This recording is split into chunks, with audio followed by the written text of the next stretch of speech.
Trump impõe 5 condições amorais. Ou cumpre ou a Lei Magnitsky retorna com força total. Nas últimas semanas, o cenário político brasileiro foi tomado por perplexidade. Milhões de brasileiros assistiram atônitos à divulgação de que Donald Trump teria retirado Alexandre de Moraes da lista de sanções da Lei Magnitsky. A reação foi imediata. Setores da esquerda celebraram, a grande mídia comemorou em uníssono e comentaristas do establishment correram para cravar uma suposta derrota histórica da direita. Para muitos, parecia o fim de qualquer pressão internacional sobre o sistema brasileiro. Mas como já aconteceu tantas vezes, essa narrativa não resistiu aos fatos. O que foi apresentado como um recuo definitivo revelou-se apenas mais um capítulo de uma encenação cuidadosamente montada para desmobilizar, desmoralizar e fazer o cidadão comum acreditar que o sistema havia triunfado. A realidade veio à tona poucos dias depois, desmontando toda a farsa. O próprio advogado pessoal de Donald Trump confirmou publicamente: Alexandre de Moraes não foi retirado da Lei Magnitsky. A sanção foi apenas suspensa de forma provisória, condicionada a um acordo firmado entre o governo brasileiro e Washington. Um acordo que não envolve gestos simbólicos, mas 5 exigências objetivas impostas diretamente por Trump. Essas exigências não são recomendações diplomáticas. São condições claras, acompanhadas de consequências. E o governo americano deixou o recado explícito: quer resultados concretos e imediatos. Caso Lula e Moraes tentem manobrar, protelar ou descumprir o que foi pactuado, a Magnitsky será reativada, desta vez de maneira ainda mais abrangente, não apenas contra indivíduos isolados, mas contra todo o aparato que sustenta o sistema. A ideia de que Lula e Moraes poderiam enganar Donald Trump beira o absurdo. Trump não construiu sua trajetória enfrentando governos, magnatas e estruturas globais sendo ingênuo. Ele negocia a partir da força, não da confiança. Quando aplicou a Magnitsky, deixou claro o motivo: perseguição política, censura institucional e ataque direto a Jair Bolsonaro e aos brasileiros que ousaram se opor ao sistema. Trump não suspendeu a sanção por clemência. Ele concedeu uma oportunidade, e oportunidades para Trump sempre vêm acompanhadas de testes severos. Quem acompanha sua trajetória sabe, ele não esquece traições, não tolera descumprimentos e não recua quando desafiado. Este vídeo, portanto, não é entretenimento, é um alerta. O que está sendo omitido pela grande imprensa tem potencial de redefinir o futuro político do Brasil. Compartilhar essa informação é uma forma de romper o cerco da desinformação e impedir que mais brasileiros continuem acreditando em versões cuidadosamente manipuladas.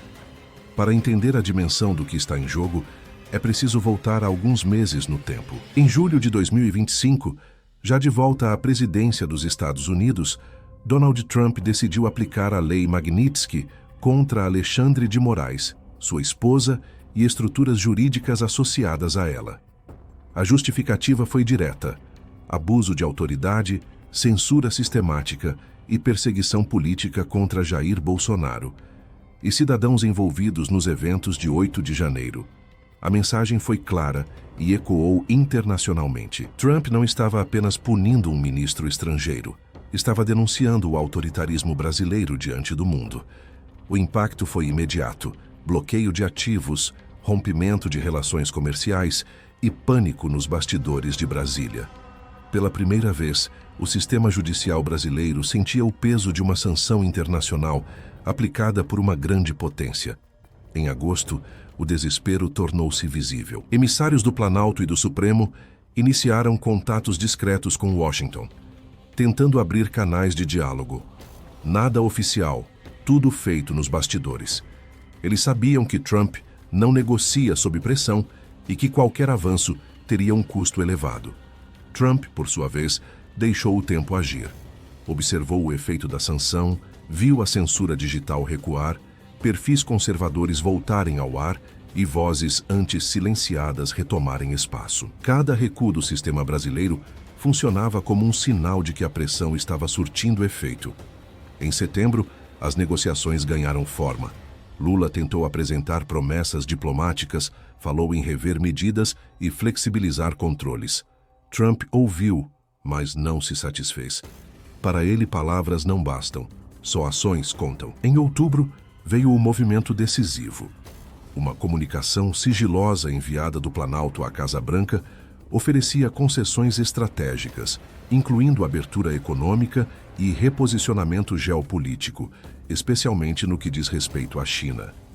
Para Trump, envolvido em uma guerra econômica contra Pequim, aquilo representava uma rendição disfarçada. Em novembro, delegações discretas circularam entre Brasília e Washington, enquanto os Smithwiwa monitoravam atentamente projetos no Congresso brasileiro, como o PL da dosimetria, que poderia aliviar penas de presos políticos.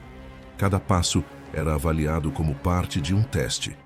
Finalmente, em dezembro de 2025, Trump anunciou a suspensão temporária da Magnitsky. A imprensa comemorou como vitória brasileira, mas ignorou o detalhe central da nota oficial. A suspensão estava condicionada a avanços reais em liberdade e justiça política. Ali estava o núcleo da estratégia.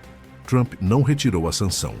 Transformou-a em uma ameaça permanente, invisível, pronta para ser reativada a qualquer sinal de descumprimento.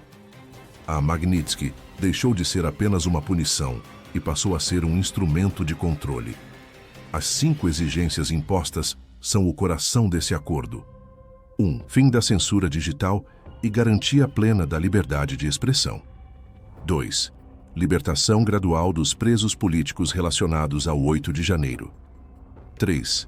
Liberdade total e proteção jurídica a Jair Bolsonaro até 2026. 4.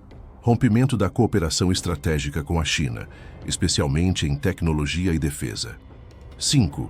Abertura das reservas brasileiras de terras raras para empresas ocidentais, principalmente americanas. Cada uma dessas condições é monitorada de perto. Um único recuo, um único ato de censura, uma nova perseguição política, e o acordo é considerado rompido. Nos bastidores de Washington, já se fala em relatórios contínuos de acompanhamento.